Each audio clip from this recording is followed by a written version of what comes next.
I gave my son everything, raised him alone after his father died, loved him with my whole heart.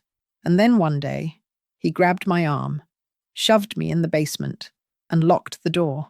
20 years later, I finally know why, and I wish I didn't. Thank you for being here. Please subscribe to keep us moving forward. They say the truth will set you free. They lied. The truth shattered everything I thought I knew about my marriage, my family, and the man I loved for 32 years. My name is Evelyn Hayes. I'm 73 years old, and I live in Pasadena, California. I have a beautiful rose garden, a comfortable life, and a son who calls me every Sunday at exactly 3 o'clock. But our relationship, it's a performance, a script we've been reading for 2 decades. Ever since August 14th, 2003, the day he locked me in that basement. I heard shouting upstairs, a heavy thud, then silence. 4 hours of darkness and terror. When he finally let me out, his knuckles were bleeding, his face was white, and he looked me in the eye and lied. For 20 years I believed that lie. I let the silence grow between us like a wall. Then last Tuesday everything changed. My phone rang at dawn. 5 words destroyed my world. Your son has been in an accident. Julian was in a coma, dying maybe. And the secret he'd been keeping? It was about to come out. If you've ever been betrayed by someone you loved, hit that like button right now. Because what I'm about to tell you will change how you see family, loyalty, and the lies we tell to protect the people we love. I remember the look in Julian's eyes when he grabbed my arm that day. He was 31 years old then, a lawyer with a good practice and a steady life. But in that moment, he looked like a frightened child. His eyes were cold and panicked, like he was looking at a stranger instead of his mother. "Mum," he said, and his voice shook in a way I'd never heard before. "Mum, get downstairs. Now." I didn't understand. "Julian, what's wrong? What's happening?" But he didn't answer. He just pulled me toward the basement door, his grip tight enough to bruise. I stumbled on the top step, and he caught me, steadied me. But he didn't slow down. "Please," he said. "Please just trust me. Get down there and don't come out until I come get you." Before I could ask another question, before I could demand an explanation, he pushed me inside, gently but firmly. And then I heard it. Click. The bolt sliding shut. The sound of my own son locking me away like I was something that needed to be hidden, something that needed to be protected, or maybe something he was ashamed of. I stood there in the darkness.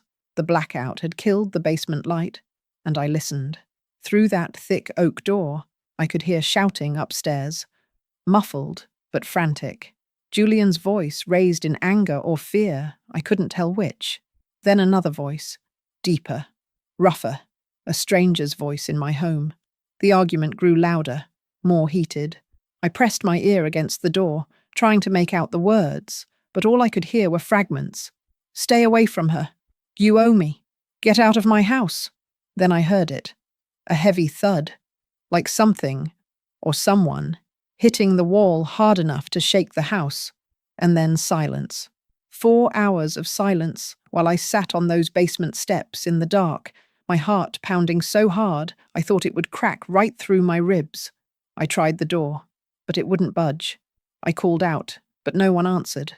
I waited, and I wondered, and I was more afraid than I'd ever been in my life. Not afraid of what was happening upstairs, afraid of what it meant that my son had locked me away from it.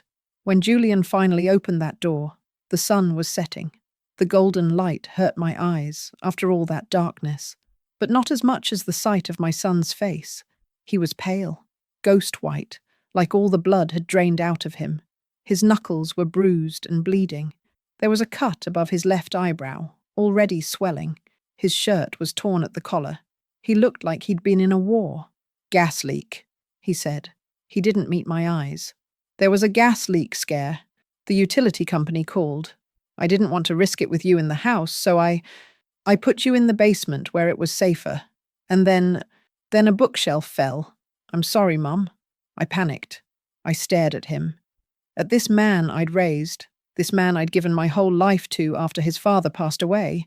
And I knew in the deepest part of my soul that he was lying to me. The house didn't smell like gas. It smelled like fear, thick and suffocating and wrong. But I didn't push. I didn't demand the truth. Maybe I was too afraid of what that truth might be. Maybe I didn't want to know that my only child, my Julian, the boy I'd rocked to sleep and bandaged and loved with everything I had, could look me in the eye and lie. So I let it go. I let him lie, and I pretended to believe him. And something between us died that day. Have you ever loved someone so much that you let them break your heart, just so you don't have to lose them completely? That's what I did. I let Julian's lie become the foundation of our relationship. I let the silence grow between us like a wall, brick by brick, built from all the words we never said. Every Sunday at 3 o'clock, his call comes, like clockwork. Hi, Mum. How are the roses doing? Beautiful, sweetheart. How's work? Busy? Same as always. I'll try to visit soon. But he never does. Or when he does, we sit in my living room like polite strangers, sipping tea and talking about the weather and the neighbors and anything, except the truth. We became two people who shared blood and history and nothing else. But the silence did something to me over those 20 years. It hollowed me out. I'd wake up at night, sweating, my heart racing, remembering that bolt sliding shut, remembering the shouting, the thud, Julian's bruised, bleeding hands. Who hurt my son that day? Or worse, so much worse, who did my son hurt? For 20 years I lived with those questions. I convinced myself I could take them to my grave. I told myself that some truths are better left buried. And then, last Tuesday, my phone rang. It was 6:47 in the morning. I remember the exact time because I was out in my garden, watering my roses. The sun was just coming up over the San Gabriel Mountains, painting everything gold and pink. It was going to be a beautiful day. The woman on the other end of the line said 5 words that shattered everything. Your son has been in an accident. If you've ever been betrayed by someone you loved with your whole heart, someone you trusted more than anyone in the world, I want you to hit that like button right now. Because this story, my story, is about what happens when the lies finally catch up, when the silence finally breaks, when you realize that the person you thought you knew was a stranger all along. And if you think a mother deserves the truth from her child, no matter how painful that truth might be, then subscribe to this channel. Because what I'm about to tell you, what I discovered 20 years after that terrible day in August, will change everything you think you know about family, loyalty, and the secrets we keep to protect the people we love, or the secrets we keep to protect ourselves. Gas leak, Julian had said that day, still not meeting my eyes. His hands were shaking as he wiped the blood from his knuckles with a kitchen towel. There was a gas leak scare. The utility company called. And then a bookshelf fell over. I'm sorry, Mum. I panicked. I wanted to believe him. God, how I wanted to believe him. But the house didn't smell like gas. It smelled like fear. It smelled like violence. And when I walked through the living room, there was no fallen bookshelf, just a dark stain on the wall that Julian quickly turned away from when he saw me looking. You should go home, he said. Get some rest. It's been a stressful day. I was staying with him that week while my kitchen was being remodeled. But suddenly, he wanted me gone. Suddenly, I was in the way. I packed my things in silence. And I left. We never talked about that day again. Have you ever had a moment that changes everything, but nobody acknowledges it? It's like a crack in a window. You can still see through it. You can still pretend it's whole. But you both know, that one more impact, one more pressure, and the whole thing will shatter. That's what our relationship became.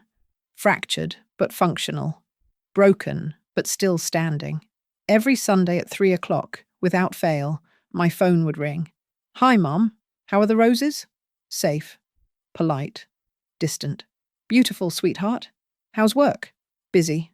The Henderson case is taking up most of my time. That's good. You always were such a hard worker. Silence. The kind of silence that screams, well, I should let you go. Just wanted to check in. Of course. Thank you for calling, Julian. Love you, Mum. Love you too. And that was it. Every week, the same script, the same distance, the same lie we were both living.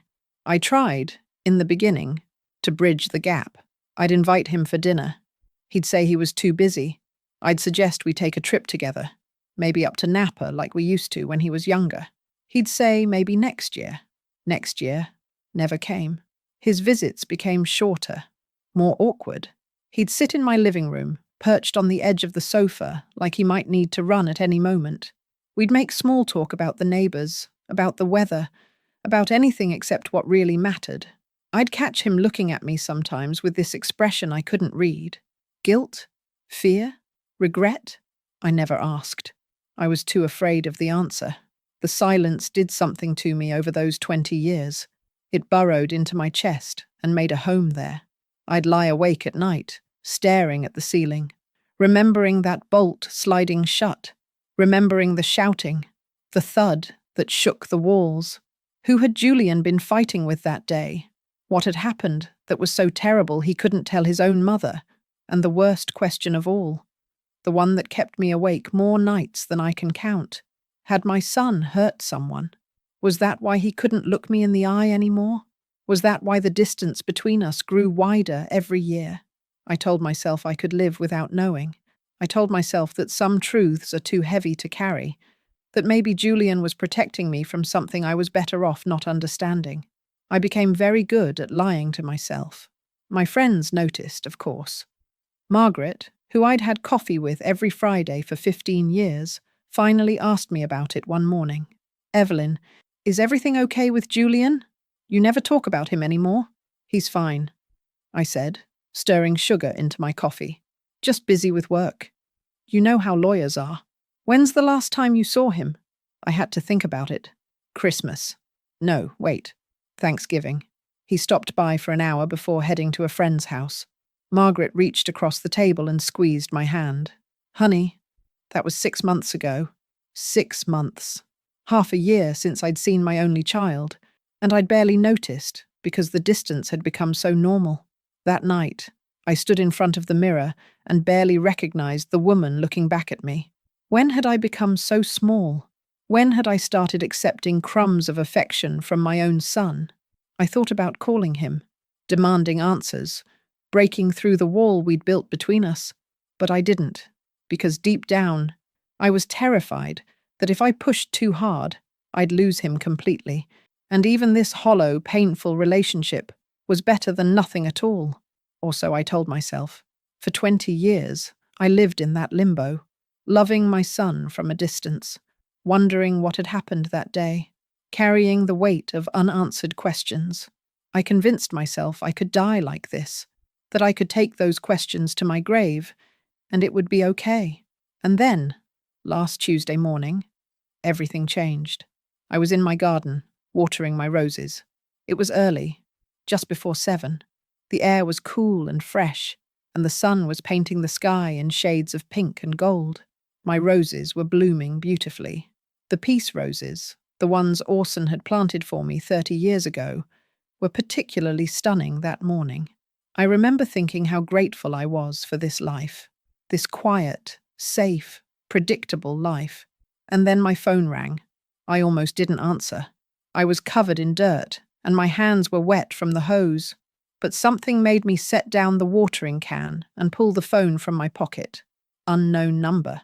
Hello? Mrs. Hayes? Mrs. Evelyn Hayes? Yes, this is she. This is Huntington Hospital. I'm calling about your son, Julian Hayes. He's been in a serious accident. The world tilted. I grabbed the garden fence to steady myself. What? What happened? Is he... He's alive, but he's in critical condition. We need you to come to the hospital as soon as possible. The phone slipped from my hand. It landed in the wet grass, and I could hear the nurse's voice still talking, but I couldn't make out the words over the rushing sound in my ears. Julian. My Julian. Critical condition. I don't know how long I stood there. It might have been seconds. It might have been minutes. But eventually, my body started working again. I picked up the phone. I stumbled into the house. I grabbed my purse and my keys, and as I drove to the hospital, my hands shaking on the steering wheel, one thought kept repeating in my mind. What if he dies before I ever learn the truth? What if my son takes that secret, that terrible, heavy secret from 20 years ago, to his grave, and I never, ever get to understand why he locked me in that basement, why he pushed me away, why he looked at me with guilt in his eyes every Sunday for 2 decades? I pressed harder on the gas pedal. I needed answers, and for the first time in 20 years, I was ready to fight for them. The drive to Huntington Hospital should have taken 30 minutes. I made it in 18. I don't remember much about that drive, just the sick feeling in my stomach, the way my hands wouldn't stop shaking, the voice in my head repeating over and over, "Please don't let him die. Please. Not like this. Not before I can tell him I'm sorry for the distance. Not before he can tell me the truth." The parking lot was a blur. I left my car crooked across 2 spaces and ran, something I hadn't done in years, toward the emergency entrance. "Julian Hayes," I gasped at the reception desk. "My son." They called me. "Where is he?" The woman behind the desk typed something into her computer. Her face was professionally calm. Too calm. The kind of calm that healthcare workers use when things are very, very bad. "ICU, 4th floor. The elevator is—" I was already moving. The ICU was exactly what you'd expect. Hushed voices. Beeping machines. That particular smell of antiseptic trying to cover up something worse. A nurse met me at the entrance. "Mrs. Hayes? Where's my son? Is he—" I couldn't finish the sentence. "He's stable for now. Let me take you to the doctor." Stable for now. Not good. Not recovering. Stable for now. Like he was balanced on the edge of something, and any moment he could tip over. The doctor was young. Maybe 40. He had tired eyes and the kind of face that had delivered too much bad news. "Mrs. Hayes, I'm Dr. Patel. Your son was in a severe collision on the 210 freeway this morning around 5:30. His car went off the road and hit a retaining wall at high speed. But he's okay. He's going to be okay?" Dr. Patel hesitated. That hesitation told me everything. "He has multiple injuries. Broken ribs, fractured collarbone, internal bleeding that we've managed to control. But the most serious concern is the head trauma. He's in a coma, Mrs. Hayes. We don't know when or if he'll wake up." The floor disappeared beneath me. I felt the doctor's hand on my elbow steadying me. "I want to see him. Of course. But I need you to prepare yourself. He's on a ventilator and he doesn't look like himself right now." Nothing could have prepared me. Julian was lying in a bed surrounded by machines. There were tubes everywhere, down his throat, in his arms, connected to bags of fluid hanging above him. His face was swollen and bruised. There was a bandage wrapped around his head, but it was his stillness that broke me. Julian had always been in motion. Even as a child, he couldn't sit still. Always moving, always doing, always thinking 3 steps ahead. Now he was perfectly, terribly still. I moved to his bedside. My legs felt like they might give out, but I made it. I took his hand, the one that wasn't connected to an IV, and held it. His skin was warm. That was something. He was warm and alive. "Julian," I whispered. "Julian, it's Mom. I'm here. I'm right here." Nothing. No flutter of eyelids. No squeeze of fingers. Just the steady beep of the heart monitor and the mechanical hiss of the ventilator. "The police want to talk to you," Dr. Patel said quietly from the doorway. "About the accident." Police. Why would the police need to talk to me about an accident? 2 officers were waiting in the family consultation room. A man and a woman, both looking grim. "Mrs. Hayes, I'm Officer Chen. And this is Officer Rodriguez. We're investigating your son's accident." Investigating? I thought it was just an accident. Officer Chen exchanged a glance with his partner. "The initial report suggests brake failure, but there are some inconsistencies. The paramedics said your son's car swerved suddenly, like he was trying to avoid something, but there was nothing on the road. No debris, no other vehicles involved." "What are you saying?" "We're not saying anything definitive yet. but we're looking into whether the brake failure might have been not accidental. The words hit me like cold water. You think someone tampered with his car? We're exploring all possibilities.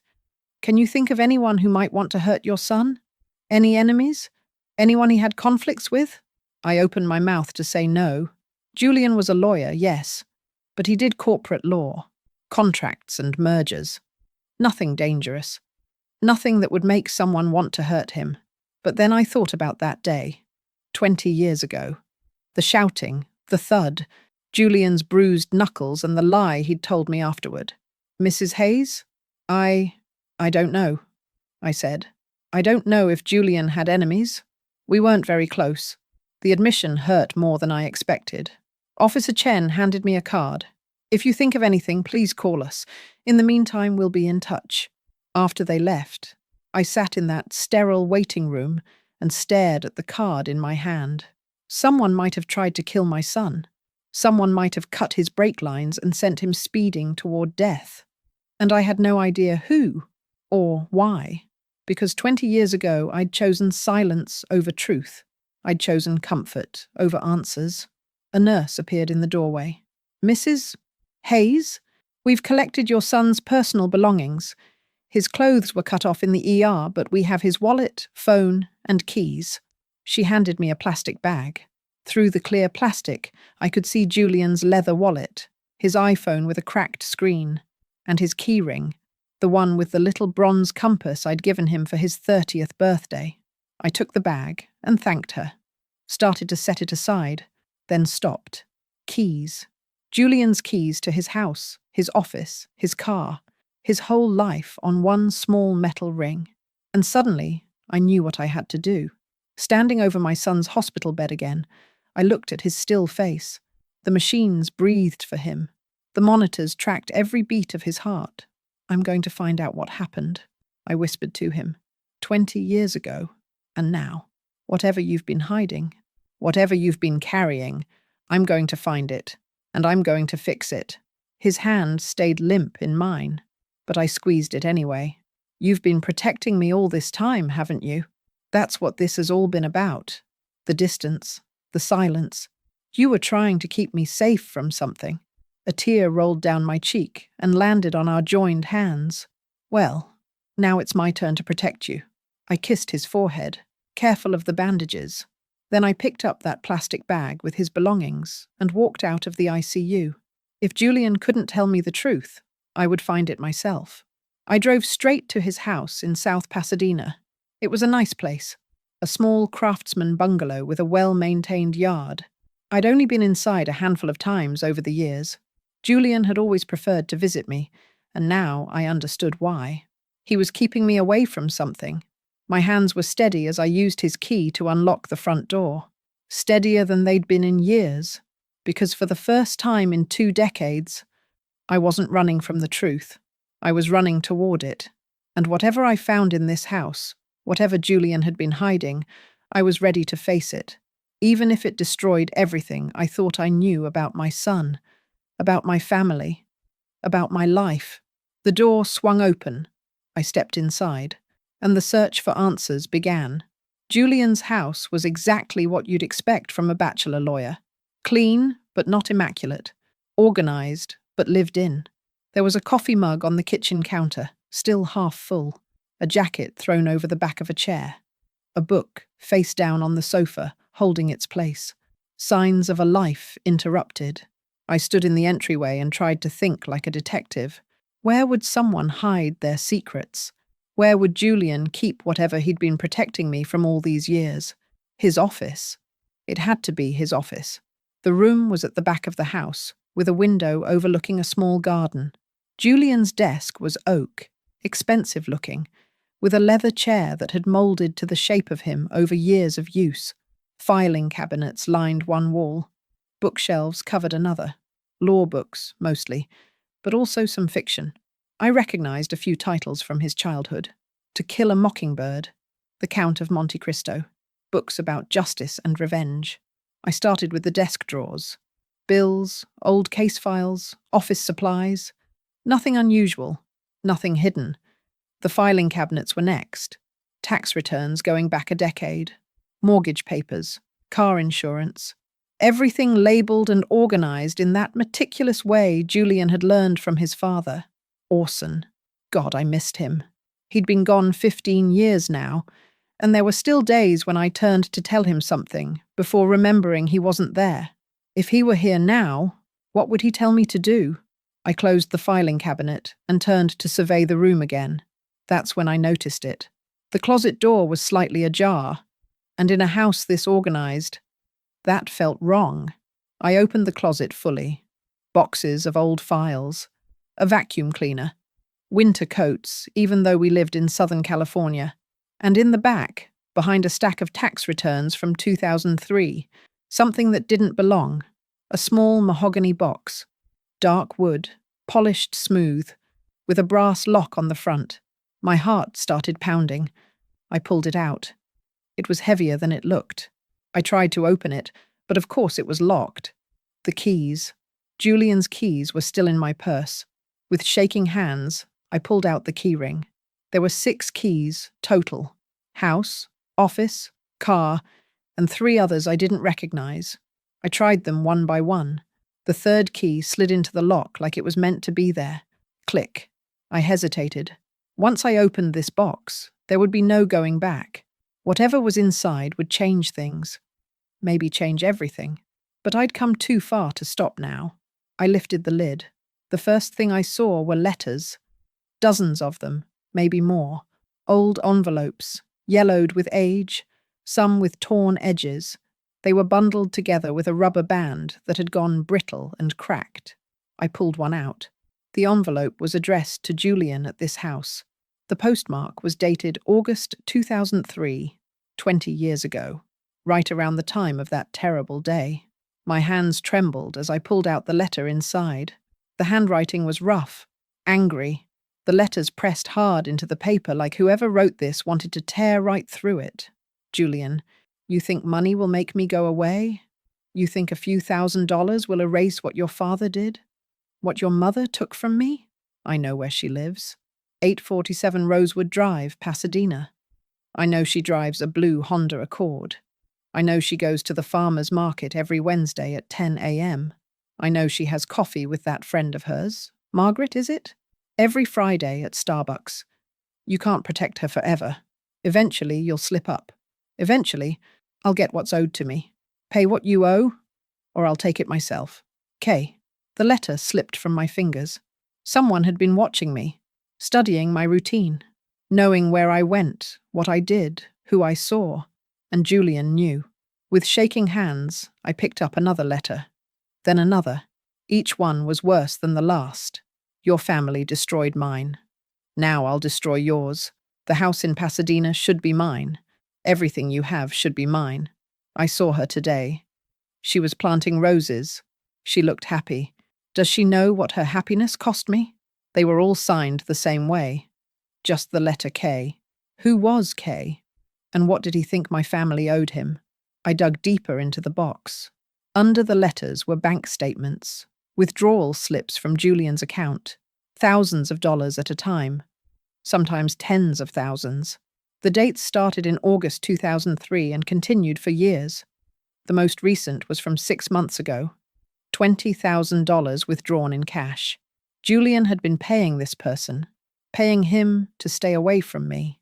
That day, August 14th, 2003, the basement, the shouting. Kay had come to the house. Kay had threatened me, and Julian had locked me away to keep me safe while he dealt with it. All these years I thought my son had betrayed me. All these years I'd held on to anger and hurt and confusion. But Julian had been protecting me. Oh, Julian, I whispered to the empty room. I'm so sorry. I'm so sorry. Tears blurred my vision, but I kept digging through the box. There had to be more. There had to be some explanation for who Kay was and why he thought we owed him something. That's when I felt it. The bottom of the box felt too shallow, too high. A false bottom. I ran my fingers along the edges until I found a small indentation. I pressed it, and the bottom panel lifted up. Underneath was a single piece of paper, and the moment I saw it, my entire world stopped making sense. It was a birth certificate, old, unofficial looking, printed on cheap paper that had yellowed with age. But the words on it were clear enough. Child's name, Caelan Michael Rourke. Date of birth, March 15th, 1971. Mother, Catherine Rourke. Father, Orson Hayes. Orson, my kind, gentle husband who had died 15 years ago, who had loved me for 32 years, who had built me a rose garden and held my hand through Julian's childhood and been my entire world. Orson had another son. The room started spinning. I gripped the edge of the desk to keep from falling. Orson had a child with another woman. A son named Caelan, K, and I never knew. For 32 years, I'd been married to a man who'd kept this secret, who'd had another child out there somewhere, and never told me. Never even hinted. How? When? How long had it gone on? I looked at the birth date again, 1971. Julian was born in 1972, which meant Orson had been with this other woman, Catherine, right around the time we got married. Had he loved her? Had he loved Catherine while he was promising to love me? Had our entire marriage been a lie? I pulled out the photographs that were tucked behind the birth certificate. They showed a boy with dark hair and serious eyes, then a teenager, lanky and angry-looking, then a young man with Orson's nose and jaw. My husband's face looking back at me from a stranger's photographs. The last photo was recent. Caelan as an adult, maybe in his early 50s. He was standing outside a house, my beautiful house in Pasadena, with the rose garden and the front porch where I sat every evening. He was just standing there on the sidewalk, staring at my home. The date stamp in the corner said July 2003, 1 month before Julian locked me in the basement. Everything clicked into place. Caelan wasn't just some random criminal. He was Orson's son, Julian's half-brother, and he thought our family, my family, had stolen something from him. The inheritance, the money, the life he thought should have been his. Julian hadn't been fighting a stranger that day. He'd been fighting his own half-brother, a man who'd been abandoned by their father, a man who'd grown up watching from the outside while Julian got everything. And Julian had paid him off for 20 years, had bled his own accounts dry trying to keep this man away from me, trying to protect me from learning the truth about Orson's betrayal. I sat on the floor of Julian's closet, surrounded by letters and photographs and proof of a life I'd never known existed, and I couldn't breathe. My marriage had been a lie. My husband had betrayed me in the worst possible way, and my son had carried this burden alone for 2 decades, sacrificing our relationship to keep me from this pain. "I'm sorry," I whispered, tears streaming down my face. "Julian, I'm so sorry I didn't trust you. I'm sorry I let the silence grow between us. I'm sorry I wasn't strong enough for you to tell me the truth." But Julian was in a coma. He couldn't hear me, might never hear me again. I wiped my eyes and started to put everything back in the box. That's when I saw it. One more envelope I'd missed, stuck to the side of the box. This one wasn't yellowed. It wasn't old. It was crisp, white, new. The postmark was from last week, 6 days ago. With trembling fingers, I opened it. There was one sentence inside, just one, but it was enough to turn my blood to ice. "With you out of the way, I'm finally coming to introduce myself to Mom." I read the letter 3 times before my brain could process what it meant. With you out of the way. Julian's accident wasn't an accident. Caelan had done something to my son's car. He'd caused the crash. He'd tried to kill Julian, and now he was coming for me. My first instinct was panic. Pure, animal panic. I looked around Julian's office like Caelan might be standing in the shadows, watching me, like he might burst through the door at any moment. But the house was silent, empty. Just me and the ghosts of secrets I'd never known existed. I forced myself to breathe, to think. The letter was postmarked 6 days ago. Julian's accident happened yesterday morning. Had Julian gotten this letter? Had he known Caelan was planning something? Is that why he'd been driving so early in the morning? Had he been trying to get away? Or had he been going to confront Caelan? I'd never know unless he woke up. When he woke up, I corrected myself firmly. When? Not if. I looked down at the birth certificate still in my lap. Kalen Michael Rourke, born March 15th, 1971. I tried to do the math. Orson and I got married in June of 1970, which meant Catherine was already pregnant when Orson married me, or she got pregnant right after. Had he known? Had Orson known he had another child on the way when he stood at that altar and promised to forsake all others? I thought back to that time. We were so young. I was 23. Orson was 25. He was charming and ambitious, working his way up at an accounting firm. I was teaching second grade at an elementary school in Glendale. He'd swept me off my feet. Flowers every week. Love letters. Grand romantic gestures. I thought I was the luckiest woman in the world. Had Catherine thought the same thing? Had Orson made promises to her too? The photographs felt heavy in my hands. I studied them more carefully this time, looking for clues. The first few were clearly taken by a proud mother. Kalen as a baby, bundled in a blue blanket. As a toddler, taking his first steps. School pictures with that awkward smile kids get when photographers tell them to say cheese. But there was something missing from all of them. No father. Orson appeared in none of these photos. Then I noticed something in one of the pictures. Kalen, at maybe 7 or 8 years old, standing in front of a small apartment building. The address number was visible, 40-20. And on the corner, barely in frame, I could see a street sign. Figueroa Street, South Los Angeles. Not a bad neighborhood, but not a good one either. Nothing like the comfortable suburban house Orson had bought for us in Pasadena. So Catherine had raised Kalen alone, or mostly alone, in a small apartment while Orson lived with me in a 4-bedroom house with a yard and a rose garden. I felt sick. Not just because Orson had betrayed me, but because I'd benefited from that betrayal. I'd lived in comfort while another woman struggled to raise his child alone. Had I known? Some part of me? Some instinct that I'd ignored? I thought about Orson's business trips. He traveled a lot for work, or so he said. 2 or 3 times a month, he'd be gone for a few days. Chicago, he'd say. Or Seattle, or Phoenix. But what if those trips weren't for work? What if he'd been going to Los Angeles to see Kalen and Catherine? Or what if he hadn't been visiting them at all? What if he'd just abandoned them completely? I pulled out more photographs. Kalen as a teenager, dressed in a too-big suit for what looked like a school dance. No corsage, no date. Just a boy standing alone, trying to look confident. A graduation photo. High school, not college. Kalen in a cheap cap and gown, holding his diploma. Catherine was next to him, looking older than her years, proud but worn down. No more photos after that. Like Kalen's childhood had ended at 18, and the camera had been put away. I found a letter tucked between the photos, different handwriting than the angry letters from Kalen. This one was delicate, feminine.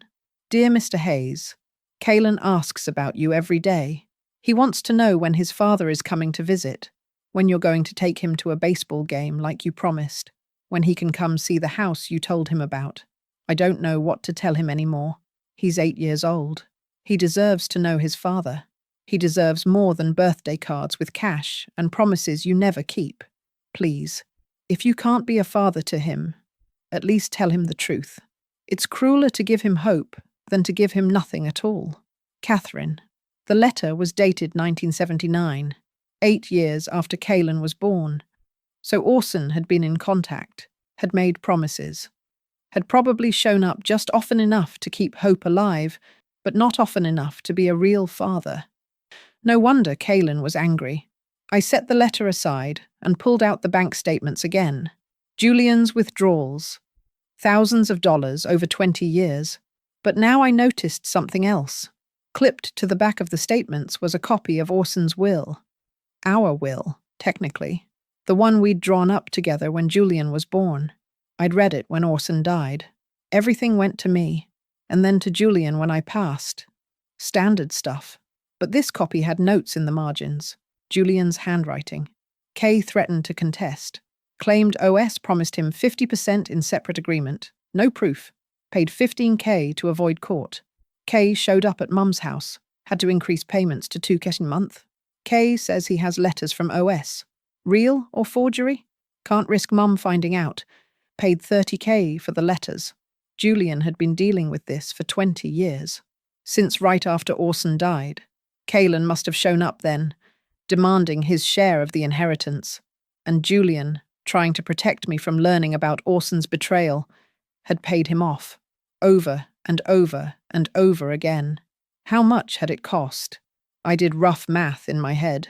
Tens of thousands, maybe hundreds of thousands over 2 decades. Julian had bankrupted himself trying to keep this secret, trying to keep me safe, and I'd spent those years thinking he didn't love me anymore, thinking he was distant and cold and didn't want his mother in his life. The truth was so much worse. He'd loved me enough to destroy himself. "Oh, Julian," I whispered.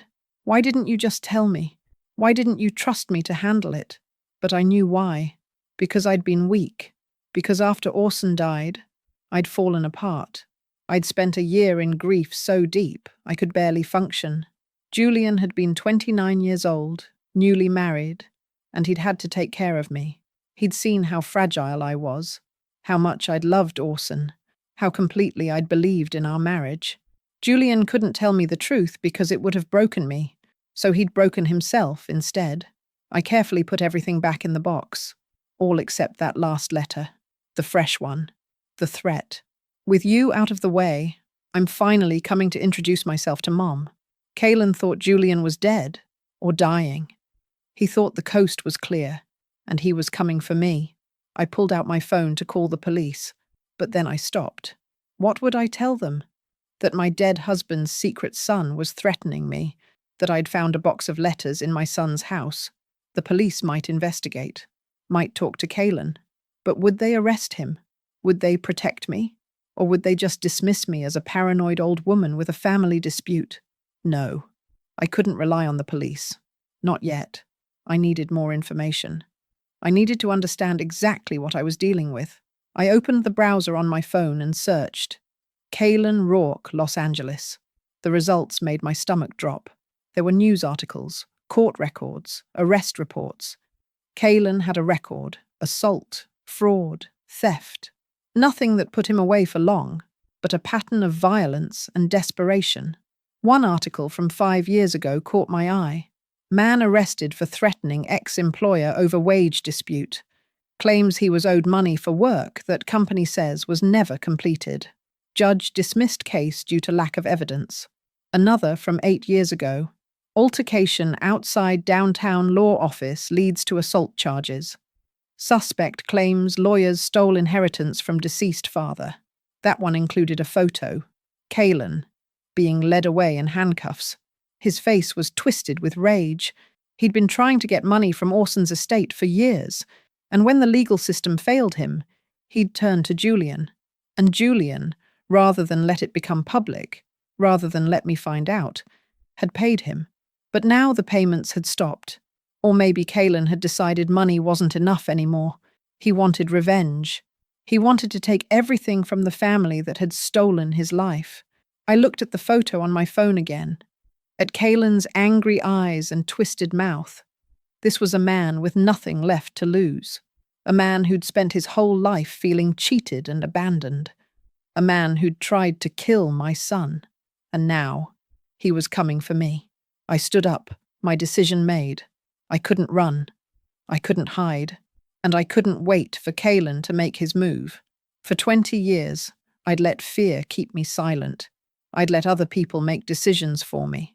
I'd been the person Julian thought he needed to protect. Not anymore. I took photographs of everything with my phone. The letters, the birth certificate, the bank statements, the threat, all of it. Then I carefully put everything back in the mahogany box, exactly as I'd found it. If Kaylin somehow got into this house, I didn't want him to know I'd discovered his secret. My phone buzzed. A text from the hospital. "Mrs. Hayes, this is Nurse Chen. Julian's vitals are stable. No change in his condition. Visiting hours until 8 p.m. if you'd like to come back. No change. He was still in the coma. still unconscious while his half-brother planned. What, exactly? I looked at that threatening letter one more time. Coming to introduce myself to Mom. What did that mean? Was he going to show up at my door and pretend to be friendly? Claim his place in the family? Or was introduce a euphemism for something worse? I thought about Catherine's letter, about the little boy who'd asked when his father was coming, who'd wanted to see the house Orson had told him about. Maybe Kaylin really did just want to meet me, to look me in the eye and tell me who he was, to make me acknowledge him. Or maybe he wanted to hurt me the way he'd been hurt, make me feel abandoned and betrayed and alone. Either way, I couldn't let him control the situation. I couldn't sit in my house, waiting and wondering when he'd show up. I needed to be smart about this. Strategic. I pulled up the photos I'd taken and studied the letters again. Most were addressed to Julian at this house, but a few earlier ones had a different address. Julian's old apartment from when he first passed the bar exam.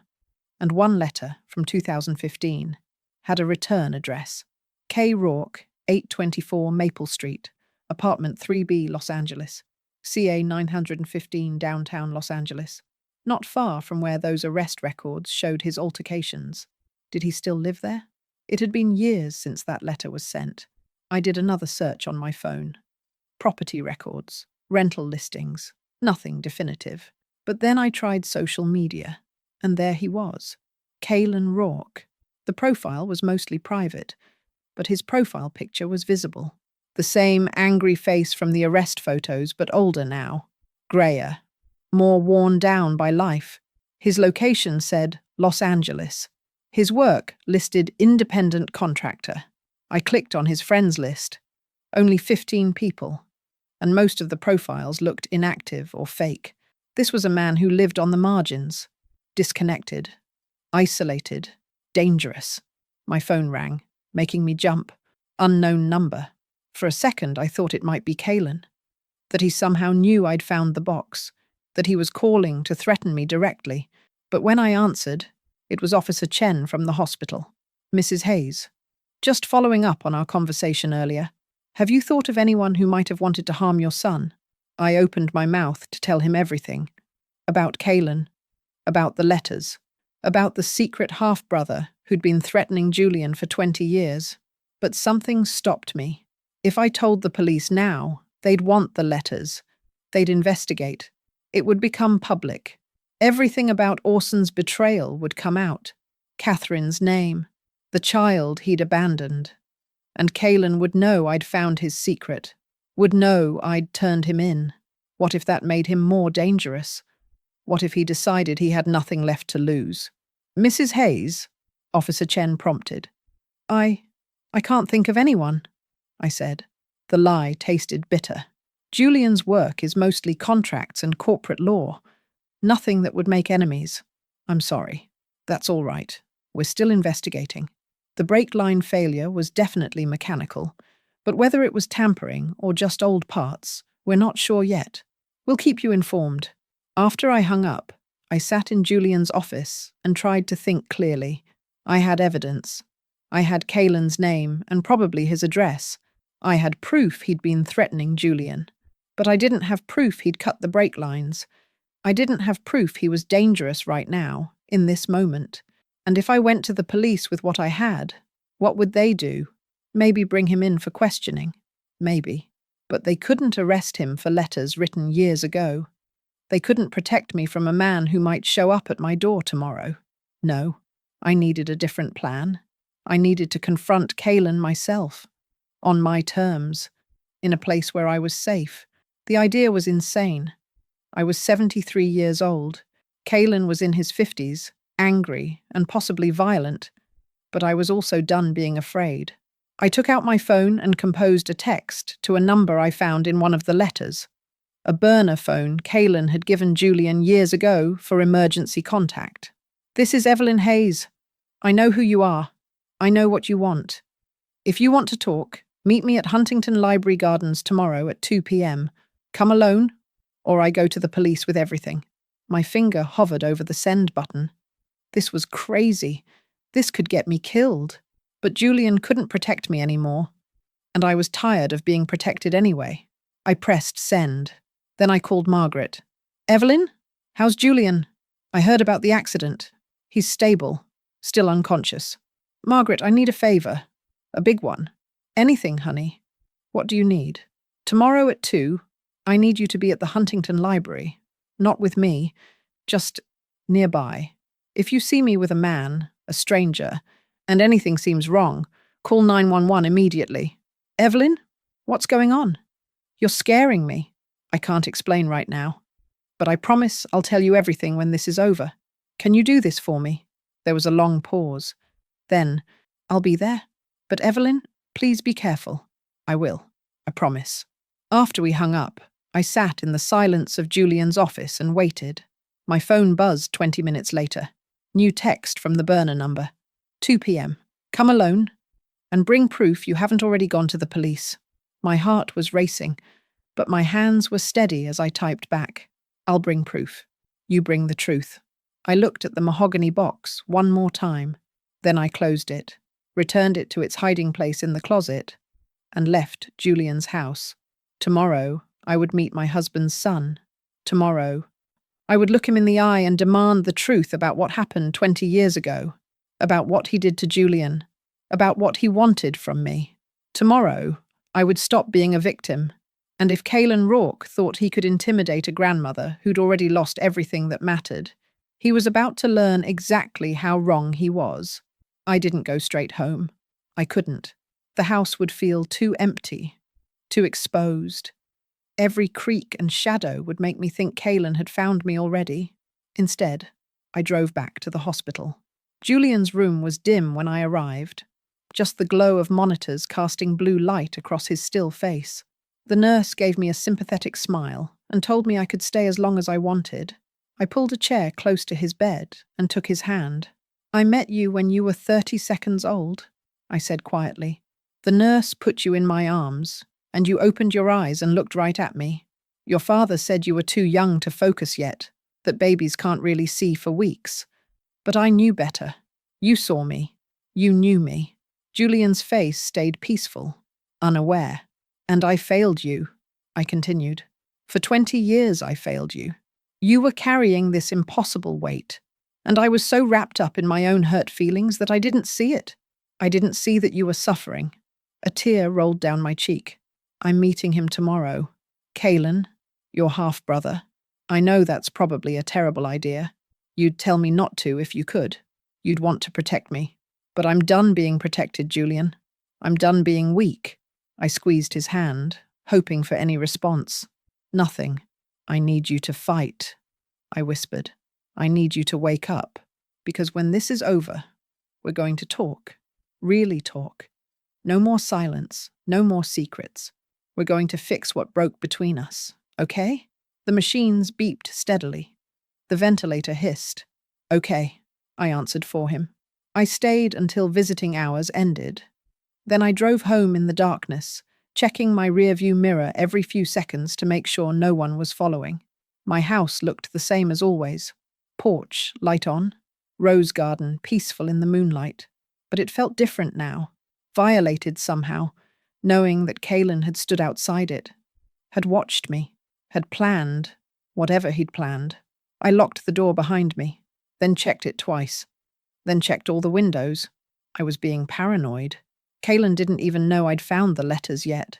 He thought Julian was the only one who knew his secret. But paranoia felt safer than assumption. I made tea I didn't drink and sat at my kitchen table with my phone, looking at the photographs I'd taken of the letters. One in particular caught my attention. One I'd skimmed over in the initial shock of discovery. Julian, I saw the announcement in the paper. Your engagement. Congratulations. I hope she knows what she's getting into. Marrying into a family of liars. Does she know about me? Does she know your father had 2 sons? Or is she just another person you're lying to, like your mother? Like everyone? The wedding is in June, right? St. Philip's Church in Pasadena. Funny. That's the same church where my mother used to take me when I was a kid. She thought if we prayed hard enough, my father would claim me. Maybe I'll stop by. Give my congratulations in person. Julian's wedding. That was... I tried to remember. 2005? He'd married Amanda, a woman he'd met through work. The marriage lasted 3 years before they divorced. Julian said they'd grown apart, that the relationship just didn't work. But what if that wasn't the whole truth? What if Kaylin had done something, said something? I thought about Amanda, sweet, quiet Amanda, who'd always seemed a little scared of something. I'd thought she was just shy, but maybe she'd known. Maybe Kaylin had told her about Orson's secret, and she couldn't handle being part of a family built on lies. Julian had lost his marriage because of this, lost years of happiness because he was too busy managing Kaylin's threats and paying him off. My son had sacrificed everything, and I'd been oblivious. The guilt was overwhelming. I forced myself to eat something, crackers and cheese that tasted like cardboard. Then I tried to sleep, but every time I closed my eyes, I saw Orson's face, my kind, gentle husband who'd built me a rose garden and lied to me every single day for 32 years.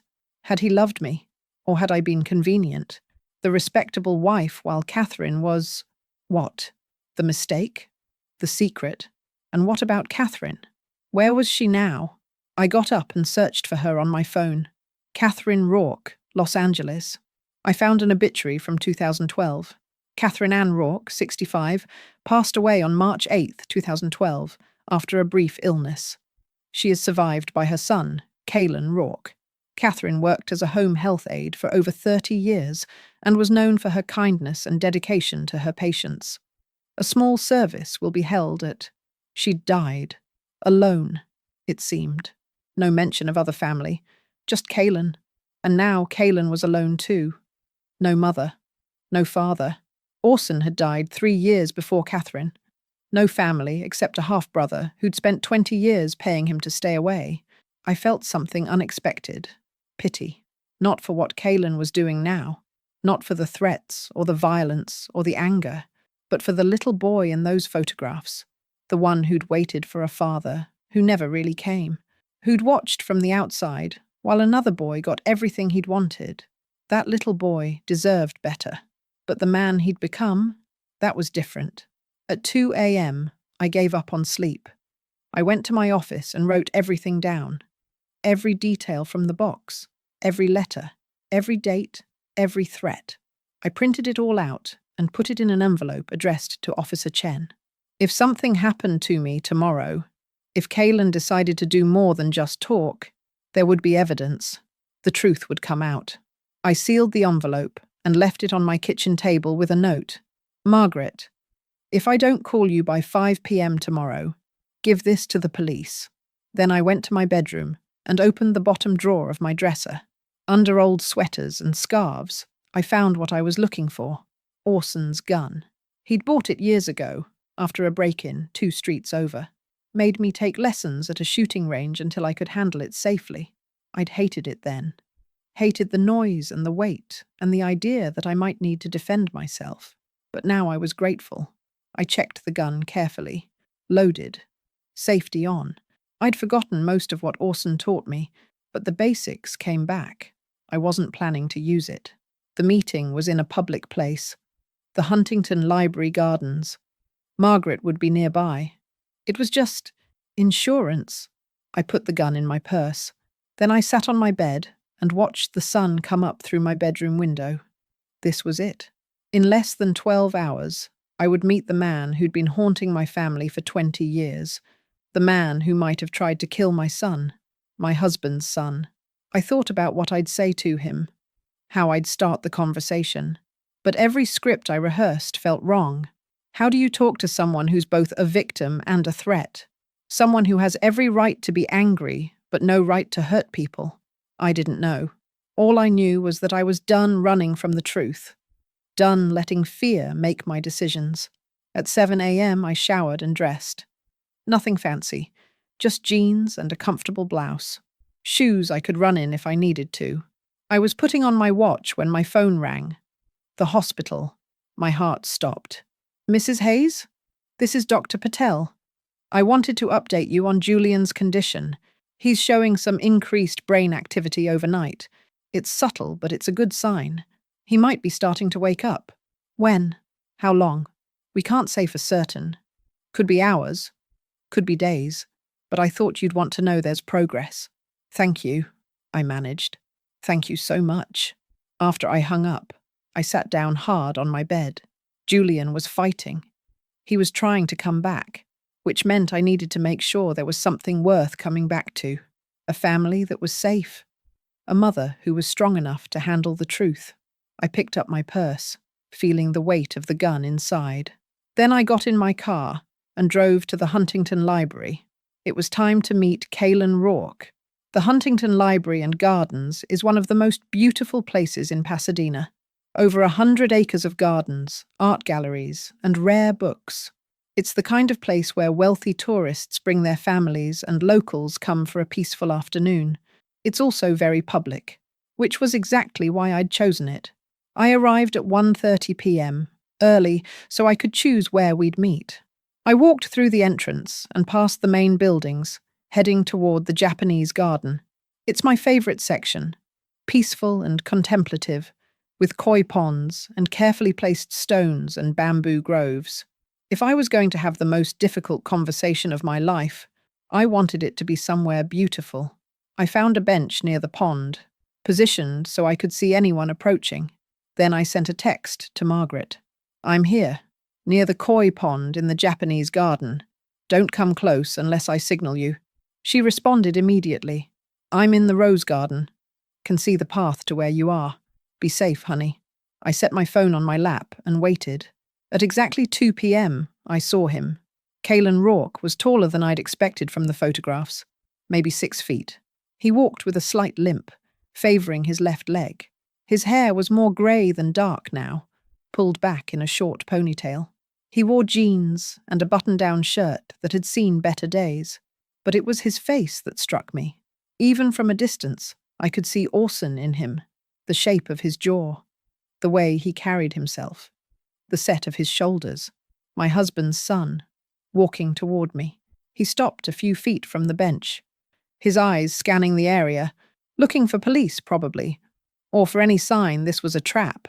Mrs. Hayes, he said. His voice was rough, like he'd spent too many years smoking or shouting. Or should I call you Evelyn? Evelyn is fine, I said. My voice was steadier than I felt. Sit down, Kaylin. He hesitated, then sat on the far end of the bench, keeping distance between us. For a long moment, we just looked at each other. You have Orson's eyes, I said finally. Something flickered across his face. Pain, maybe. Or anger. You say that like it's supposed to mean something. It means you're his son, which makes you Julian's brother, which makes you family, I suppose. Family? Kaylin laughed bitterly. That's a word my mother used. Your father is with his other family, she'd say, like there was room for 2 families in his life, like he divided his time equally. He didn't, did he? He didn't. Kaylin's hands clenched on his knees. He came around maybe 4 times a year. Birthdays, Christmas sometimes. He'd show up with presents and promises. Tell me about this big house in Pasadena, about my half-brother Julian who was so smart, so successful. He'd make it sound like someday I'd be part of it all. Someday he'd claim me. But he never did. No, he never did. Kaylin turned to look at me directly. Do you know what it's like? Growing up knowing you're somebody's secret? Somebody's shame? Watching other kids with their fathers while yours only shows up in the dark? No, I said honestly. I don't know what that's like. And I'm sorry, Kaylin. I'm sorry for what Orson did to you, for how he treated you and your mother. He blinked, like the apology surprised him. You didn't know about me? No, I didn't know. Not until yesterday when I found the box in Julian's closet. The letters, the birth certificate, all of it. And what did you think when you found it? That your perfect marriage was a lie? That the man you loved was a stranger? Yes, I said simply.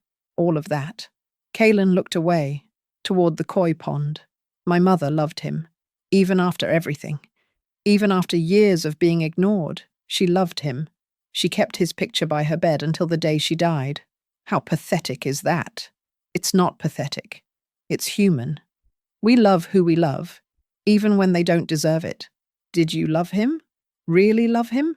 The question hit harder than I expected. I thought I did. But I loved the man he pretended to be.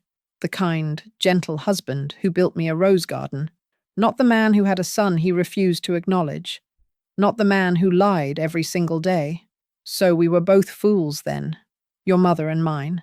Loving a man who didn't exist. Maybe. I paused. But I'm not here to talk about Orson. I'm here to talk about Julian. Kaelin's expression hardened. Your precious son. The golden boy who got everything. The son who's been paying you for 20 years.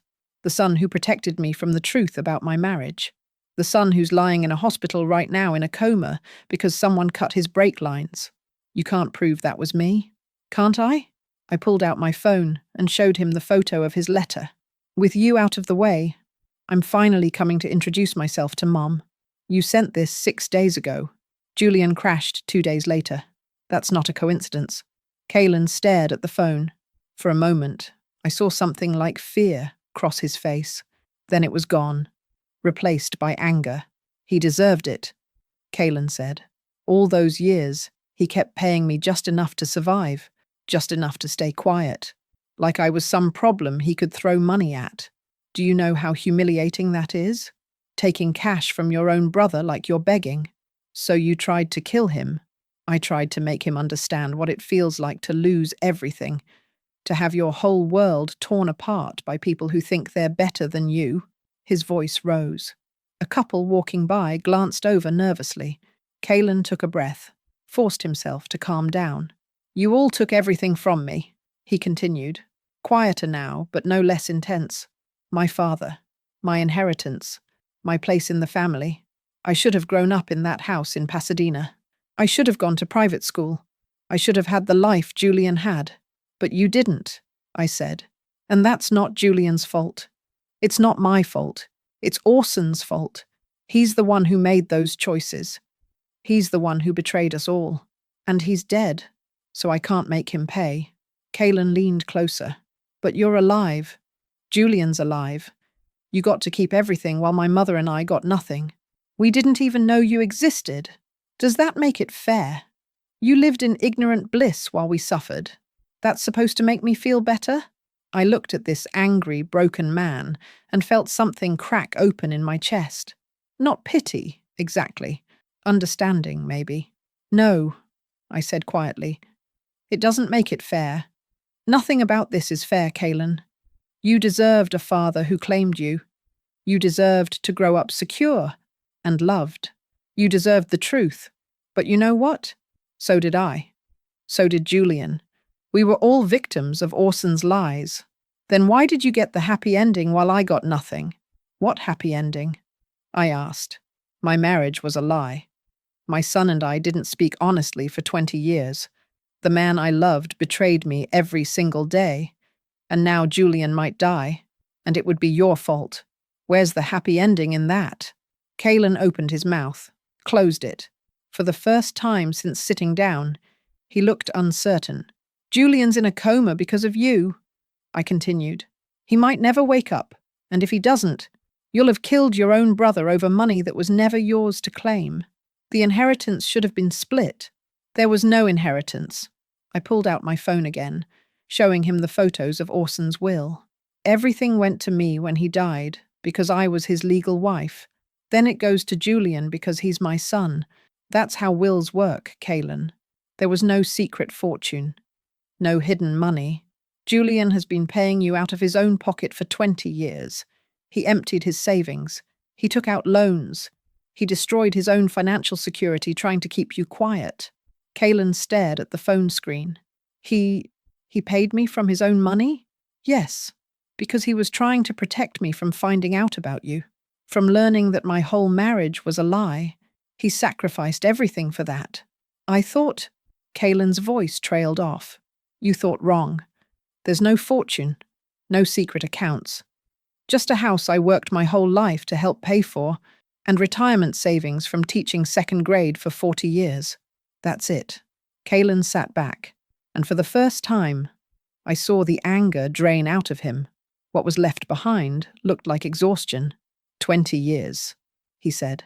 20 years I've been so angry. So sure that you all stole my life. And it was never even real. The money, the inheritance, none of it.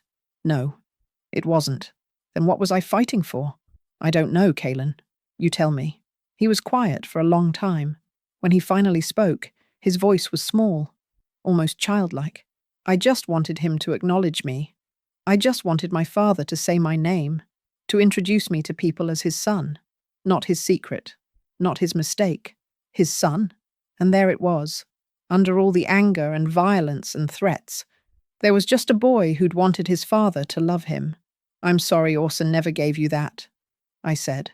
I'm sorry he was a coward who couldn't face what he'd done. But Kaylin, you need to understand something. The people you're hurting now, we're not your enemies. We're your victims, too. He looked at me with Orson's eyes, and I saw tears forming. I didn't mean to. He stopped. The brakes. I just wanted to scare him, make him crash, make him feel helpless like I felt. I didn't think He's in a coma, Kaylin. He might die. I know.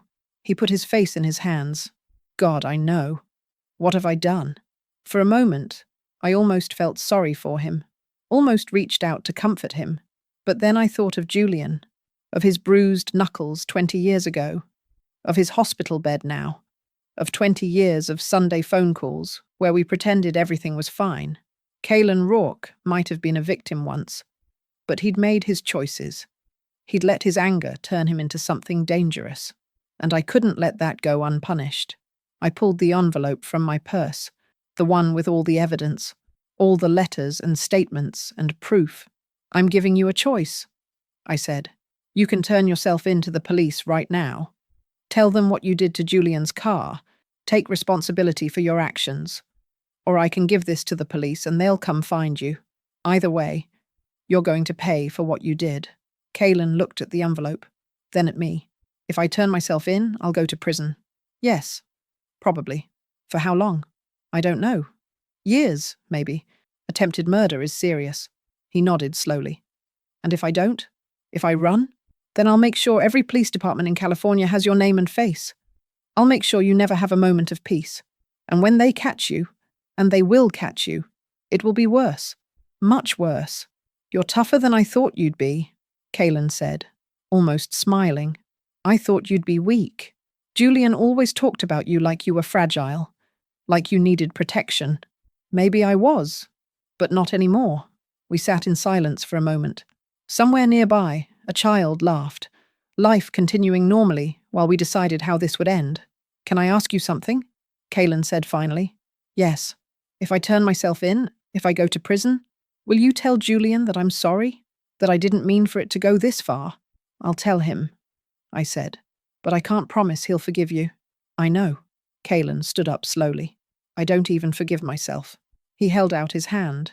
I looked at it for a long moment, the hand of the man who'd tried to kill my son. Then I stood and shook it. There's a police station 3 blocks from here, I said. Officer Chen is expecting you. I called him on my way here. Kaylin's eyes widened. You already? Yes. This whole conversation was just to see if you'd do the right thing on your own. And you did. That counts for something. He almost laughed. You set me up. No, I gave you a choice. And you made it. 2 police officers appeared on the path behind him. They'd been waiting in the rose garden with Margaret, ready to step in if Kaylin became violent. Kaylin Rourke, Officer Chen said. We need you to come with us. Kaylin didn't resist. He just nodded and let them cuff him. As they led him away, he looked back at me one more time. Tell Julian, he said. Please, tell him I'm sorry. I will. And then he was gone. I stood by the koi pond for a long time after they took Kaylin away. My legs felt shaky, and there was a tremor in my hands that wouldn't stop. Margaret appeared beside me, putting a warm hand on my shoulder. Evelyn? Honey? Are you all right? I don't know, I said honestly. I think so. Maybe. I'm not sure. Let me drive you home. You shouldn't be alone right now. No. I shook my head. I need to go to the hospital. I need to see Julian. Margaret drove me there in her car, leaving mine in the Huntington parking lot. We'd pick it up tomorrow. Right now, I just needed to see my son. The nurse at the ICU desk smiled when she saw me. Mrs. Hayes, Perfect timing. Dr. Patel wanted to talk to you about Julian's progress. Progress. That was a good word. A word that meant forward movement, hope. Dr. Patel met me outside Julian's room. His tired eyes looked a little less tired today. The brain activity we saw this morning has continued to increase, he said. His vitals are stronger. We're cautiously optimistic that he may wake up soon, maybe as early as tonight or tomorrow. Can I see him? Of course. I went into Julian's room. Margaret waited outside, giving me privacy. Julian looked the same as he had this morning, tubes and wires and machines keeping him alive, but Dr. Patel was right. There was something different. His face looked less slack, more like he was sleeping than unconscious. I took his hand and sat down. I met him today, I said quietly. Kalen, your half-brother. He's in police custody now. He confessed to tampering with your car, to trying to hurt you. Julian's hand twitched in mine. Just slightly, but I felt it. Julian? Can you hear me? Another small movement, his fingers curling around mine. Oh my God. Julian! I squeezed his hand. Julian, if you can hear me, squeeze my hand again. Nothing for a moment. Then, there, a definite squeeze. I'm getting the doctor, I said, even though I didn't want to let go of his hand. Hold on, sweetheart. Just hold on. Dr. Patel came immediately, bringing 2 nurses with him. They checked Julian's vitals, his responses, shining lights in his eyes and asking questions he couldn't answer yet. He's waking up, Dr. Patel said, a real smile on his face now. It might be slow. He might drift in and out for a while. But he's coming back, Mrs. Hayes. Your son is coming back. I sat back down and cried. Not sad tears. Relief tears. Grateful tears. 20 years of silence. And now Julian was coming back to me. We'd have a chance to fix what had broken, to rebuild what we'd lost. I'm here, I whispered to him. I'm right here, and I'm not going anywhere. Over the next hour, Julian's eyes flickered open several times, unfocused at first, confused. The ventilator tube made it impossible for him to speak, but Dr. Patel said if his progress continued, they could remove it by tomorrow. Each time Julian's eyes opened, I made sure I was the first thing he saw. I wanted him to know he wasn't alone, that I'd been here, that I would stay. The third time he opened his eyes, they found mine and stayed there, really seeing me. I smiled through my tears. Welcome back, sweetheart. His fingers tightened on mine. Margaret had gone home by then, but Officer Chen arrived at the hospital around 7 that evening. He wanted to update me on Kalen's arrest. We talked in the waiting room, voices low. Mr. Rourke gave a full confession, Officer Chen said. He admitted to cutting your son's brake lines.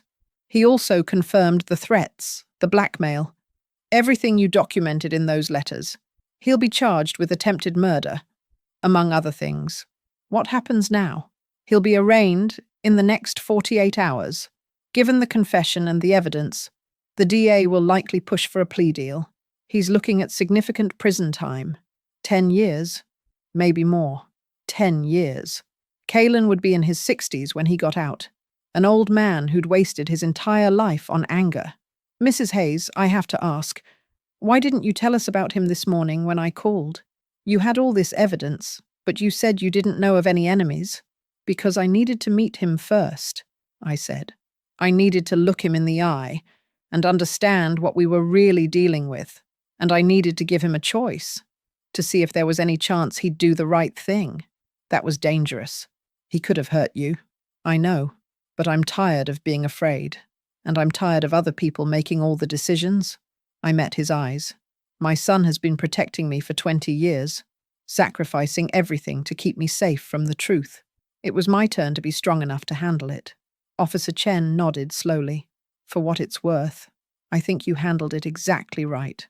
And Mr. Rourke seems genuinely remorseful. That'll help him in court. At least a little. After he left, I went back to Julian's room. The sun was setting outside his window, painting the sky in shades of orange and pink. Julian's eyes were open again, still groggy, still confused, but more present than before. I took his hand. Do you remember what happened? The accident. He blinked, tried to nod, but the movement was tiny. Kalen cut your brake lines, I said gently. But he's been arrested. He confessed. He can't hurt us anymore. Julian's eyes widened, then filled with tears. It's okay, I said quickly. I'm okay. I'm safe. You don't have to protect me anymore, Julian. I know everything. About Kalen. About your father's secret. About the 20 years you spent paying him off and carrying that burden alone. A tear rolled down Julian's cheek. And I'm so sorry, I continued, my own voice breaking. I'm sorry I didn't trust you. I'm sorry I let the silence grow between us. I'm sorry I wasn't strong enough for you to tell me the truth. Julian squeezed my hand. Hard, this time, like he was trying to tell me it wasn't my fault. We're going to fix this, I said. When you're better, when you're out of here, we're going to really talk. No more secrets, no more distance. We're going to be a family again. Okay? Another squeeze. Okay, I said, smiling through tears. Rest now. I'll be right here. I stayed at the hospital until they made me leave at midnight. Julian had drifted back into sleep, but it was real sleep now, not the terrifying stillness of a coma. Margaret picked me up and drove me home. My house looked different somehow. Smaller, maybe. Or maybe I was different. Maybe I was bigger than I'd been 24 hours ago. Are you sure you don't want me to stay? Margaret asked at the door. I'm sure. Thank you for everything, Margaret. For being there today. For not asking too many questions. Are you going to tell me what this was all about? Yes. Soon. I promise. But right now I just need to sleep. After she left, I walked through my house and saw it with new eyes. The rose garden Orson had built me. Was that guilt? A way to make up for the son he refused to acknowledge? The photos on my mantle of our wedding day, of Julian as a baby, of family Christmases and vacations. Were those moments real? Or was Orson thinking about Catherine and Kalen even then? I took our wedding photo down and looked at young Orson's face. He was smiling at the camera, confident and handsome. I'd thought I knew that man, thought I understood what that smile meant, but I hadn't known him at all. I put the photo in a drawer. Maybe someday I'd take it out again, but not tonight. Tonight, I needed to be free of him. I went to bed and slept better than I had in weeks. No nightmares about basements or locked doors. No wondering what secrets were still hiding in the shadows. Everything was out in the open now. Everything was known. And tomorrow, Julian would wake up fully. Tomorrow, we'd start rebuilding what had been broken. Tomorrow was the first day of the truth. The call came at 8:30 the next morning. Mrs. Hayes? It's Dr. Patel. Julian is awake and alert. We've removed the ventilator. He's asking for you. I was at the hospital in 15 minutes. Julian was sitting up slightly when I walked in. His face was still bruised and swollen, but his eyes were clear, focused. And when he saw me, he tried to smile. Mum, he said. His voice was hoarse from the breathing tube, but it was the most beautiful sound I'd ever heard. I ran to his bedside and took his hand. How do you feel? Like I got hit by a truck. He coughed, wincing. What happened? The last thing I remember is driving to work and the brakes not working and then... Kalen cut your brake lines, I said gently. You crashed on the freeway. You've been in a coma for 3 days. Julian's face went pale. Kalen. Oh God. Mom, Are you okay? Did he hurt you? I'm fine. I'm safe. He's in jail, Julian. He confessed to everything. How did you... Julian stopped, his eyes widening. You found the box, didn't you? The letters? Yes, I found them. I found all of it. Julian closed his eyes. I'm so sorry, Mum. I'm so sorry you had to find out like that. About Dad, about Kalen, about all of it. I never wanted you to know. I know. You were trying to protect me. I thought if you knew the truth about Dad, it would destroy you. You loved him so much. Your whole marriage was... He trailed off. A lie, I finished. Yes, it was. And yes, finding out hurt. It still hurts.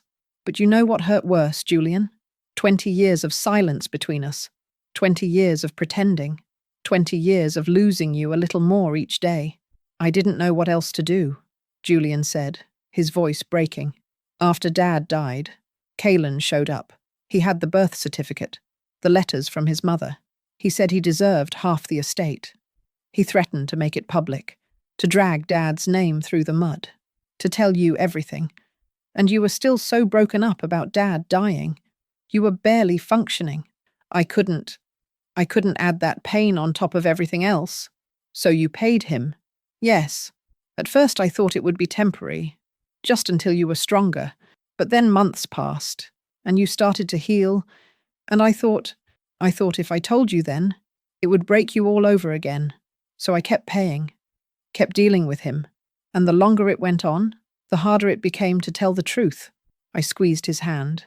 That day, 20 years ago, August 14th, 2003. He came to the house, didn't he? Julian nodded. He was drunk, angry. He'd been demanding more money, and I told him no. So he showed up at your house to confront you directly, to tell you everything. I got there just minutes before him. I locked you in the basement because I didn't know what else to do. I couldn't let him near you. What happened upstairs? We fought. Physically fought. He was screaming about Dad, about you, about how our family stole his life. I managed to get him out of the house, but not before. He gestured to his face, remembering the bruises from that day. I gave him $20,000 to go away, to never come near you again. But he kept coming back. He always kept coming back. Every few months there'd be another demand, another threat. And I paid, because what else could I do? Go to the police? Then it would all come out. Let him tell you? That felt worse. So I kept paying and paying, until I'd emptied my savings, until I took out loans, until my marriage fell apart because Amanda couldn't understand why we never had money. She knew about Kalen? No, but she knew I was hiding something. She knew I was lying about where the money went. And eventually, she couldn't take it anymore. She left. Oh, Julian. And through all of it, I watched you pull away from me, watched you look at me like I was a stranger. And I knew it was because of that day, because I'd locked you in the basement and lied about it. But I couldn't tell you the truth without telling you everything, so I let you hate me. I didn't hate you, I said. I was confused, hurt, but I never hated you. It felt like you did. I know, and I'm sorry. I should have pushed harder, should have demanded answers instead of accepting the silence. We sat there for a moment, both of us crying, 20 years of pain and misunderstanding between us, finally being spoken out loud. What happened with Kalen? Julian asked finally. You said he's in jail? I told him everything. About finding the box. About the fresh letter. About meeting Kalen at the Huntington Gardens.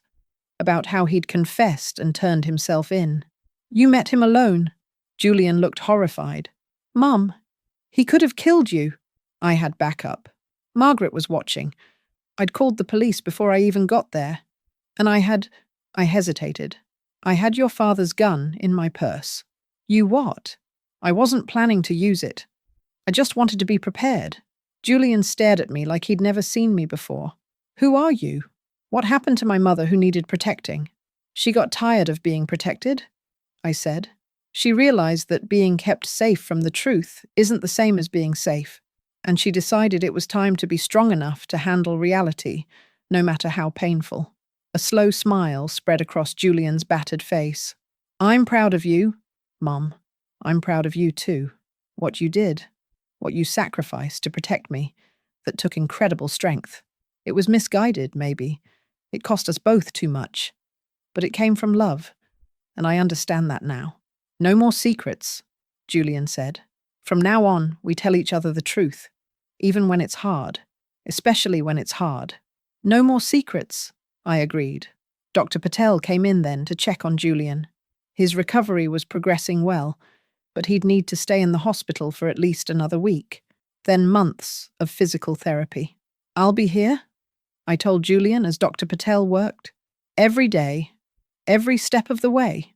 You don't have to. I want to. We have 20 years to make up for. And I'm not wasting another day. Over the next few hours, I filled Julian in on everything else.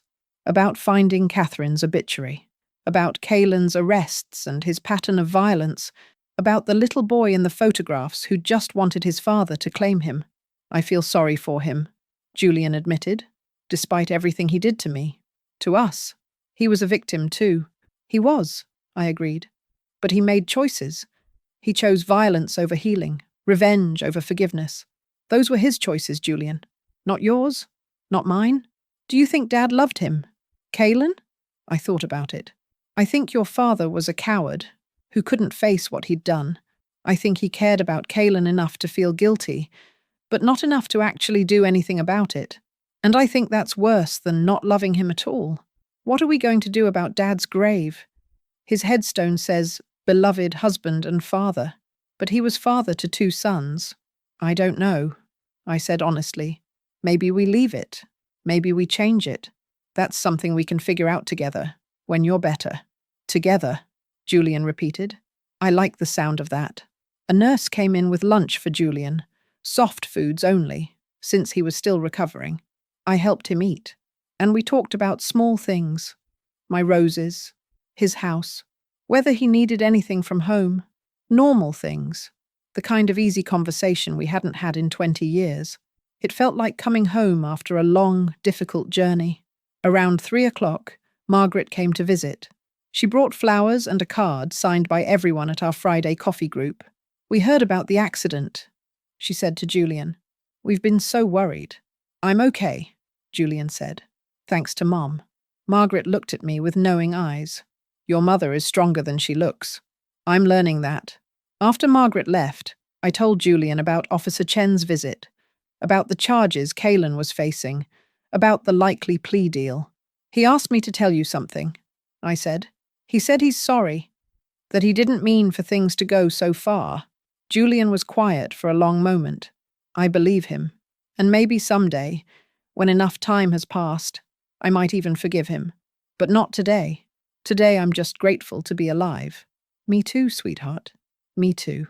The sun was setting when visiting hours ended. I kissed Julian's forehead and promised to be back first thing in the morning. As I walked to my car, I thought about everything that had happened in the last 3 days. Everything I'd learned, everything I'd survived. My marriage had been a lie. My husband had betrayed me. My family had a secret that nearly destroyed us. But I'd faced it. I'd looked the truth in the eye and refused to let it break me. And tomorrow, I'd do it again. I'd show up at the hospital. I'd help my son heal. I'd rebuild our relationship brick by brick, word by honest word. Because that's what survivors do. They keep going. They keep loving. They keep choosing truth over comfortable lies. And I was a survivor. 3 months later, Julian came home from his final physical therapy session with a smile on his face and no crutches. Look at me, Mum. No assistance. No pain. Just walking like a normal person. I clapped from where I was sitting on his porch. That's wonderful, sweetheart. I'm so proud of you. He'd been staying with me during his recovery. At first, I'd offered out of necessity. He couldn't take care of himself alone. But as the weeks passed, we'd both realized we didn't want him to leave. We were making up for lost time. The Sunday phone calls had been replaced by breakfast together every morning. The careful distance had been replaced by real conversations. Sometimes difficult, sometimes painful, always honest. We talked about Orson, about the man we'd both loved and the man he'd actually been, about the lies and the betrayals and the ways we'd both been shaped by his secrets. We talked about Kaylan too. Julian had written him a letter at the county jail where he was awaiting sentencing.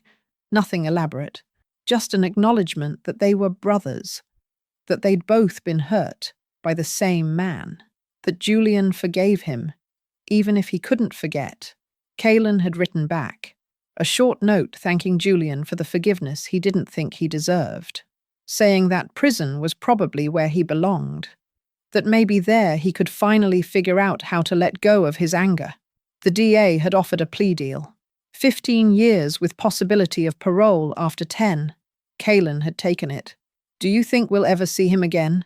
Julian asked now, settling into the chair next to mine. After he gets out? I don't know, I said. That's up to him. and up to you. But if he ever wants to meet as family, as brothers, I wouldn't object. Really? After what he did? He's still your brother. Still a victim of your father's choices. People can change, Julian. Look at us. 3 months ago, we barely knew how to talk to each other. Now look, Julian smiled. Now we can't shut up. It was true. We talked about everything now. His work, he was easing back into his law practice, taking on fewer cases but enjoying them more. My garden, the roses were blooming better than they had in years. His failed marriage, he was thinking about reaching out to Amanda, not to rekindle anything, but to apologize for the lies. We even talked about dating, both of us. It felt strange at our ages. He was 51, I was 73, but also hopeful. Like maybe we were both ready to let new people in. People we could be honest with from the start. I got something in the mail today, Julian said, pulling an envelope from his pocket. From the Victims' Compensation Fund. They're reimbursing me for some of the money I paid Kaylin over the years. Not all of it, but enough to rebuild my savings. That's wonderful. And I was thinking, he hesitated. I was thinking maybe I'd use some of it to set up a trust. For Kaylin. Nothing huge, but enough so that when he gets out, he has something. A chance to start over. I looked at my son. At this man who'd been hurt and betrayed and nearly killed, and who was still choosing compassion. That's very generous, I said. It's what Dad should have done. Taking responsibility. Making sure both his sons were taken care of. Since he didn't do it, maybe I can. You're a better man than your father ever was. I had a better example, Julian said, squeezing my hand. I had you. We sat in comfortable silence for a while, watching the sun set over the San Gabriel Mountains. My roses perfumed the air. Somewhere down the street, children were playing. Life continuing. Life healing. Mum? Julian said eventually. Can I ask you something? Anything. Do you regret it? Your marriage to Dad? If you could go back. Knowing what you know now, would you change it? I thought about it. Really thought about it. No, I said finally, because that marriage gave me you. And even with all the pain, all the lies, all the years we lost, you're worth it. You've always been worth it. Julian's eyes got watery. I love you, Mum. I love you too, sweetheart. He cleared his throat. So, I've been thinking about something else. The house. Your house? No. Your house. This house. He gestured to the garden around us. It's too big for just you. Too many rooms. Too much maintenance. I felt defensive. I can handle it. I've lived here for 40 years. I know you can. But what if you didn't have to? What if... He paused. What if I moved in permanently? We could convert the first floor into a suite for you. I'd take the upstairs. We'd share the common spaces. Be roommates. Family? You want to live with your mother? At 51? I want to live with my best friend, he said simply. These last 3 months, living here with you, it's been the happiest I've been in 20 years. Maybe my whole adult life. I don't want to go back to being alone, to Sunday phone calls and careful distance. I want this. Us. Breakfast together, and stupid arguments about whether the thermostat is too high, and family dinners every night. I want what we should have had all along. Tears streamed down my face. Are you sure? You're young. You should be out dating, building your own life. This is my own life, and I'm choosing to build it with you. I hugged him then, held my son close, and cried happy tears for the first time in longer than I could remember. Yes, I said. Yes, let's do it. Let's be family. Really be family. No more secrets. No more secrets. We pulled apart, both of us smiling through tears. I'll call a contractor tomorrow, Julian said. Get estimates on converting the downstairs. You can pick out fixtures, paint colors, all of that. Make it exactly how you want it. We'll pick together, I corrected. It's our house now. Our home. Our home, he repeated, like he was testing how the words felt. I like that. That night, we made dinner together. Nothing fancy, just pasta and salad. But we cooked side by side, laughing when I criticized his chopping technique and he teased me about oversalting the water. This was what we'd missed. This ease, this comfort, this simple joy of being together without walls or secrets or careful words. After dinner, we sat on the couch and looked through old photo albums. There was Orson, young and handsome in his wedding suit, holding baby Julian in the hospital, building the rose garden. Looking at those photos didn't hurt as much as it used to. The betrayal was still there, the anger at what he'd done. But there was also acceptance. Orson had been human, flawed, capable of love and cruelty in equal measure. He'd hurt us both, but he'd also given us each other. And that, in the end, was enough. Look at this one, Julian said, pointing to a photo of him at maybe 5 years old, covered in mud, grinning at the camera. I'd forgotten about this. I fell in a puddle, and you were so mad. I wasn't mad. I was trying not to laugh. You looked like a swamp monster. You made me take a bath outside with the garden hose. It was August. The water was warm. We laughed, remembering, building new memories on top of old ones, rewriting the narrative of our family from tragedy to survival to joy. Around 10 o'clock, Julian yawned. I should get to bed.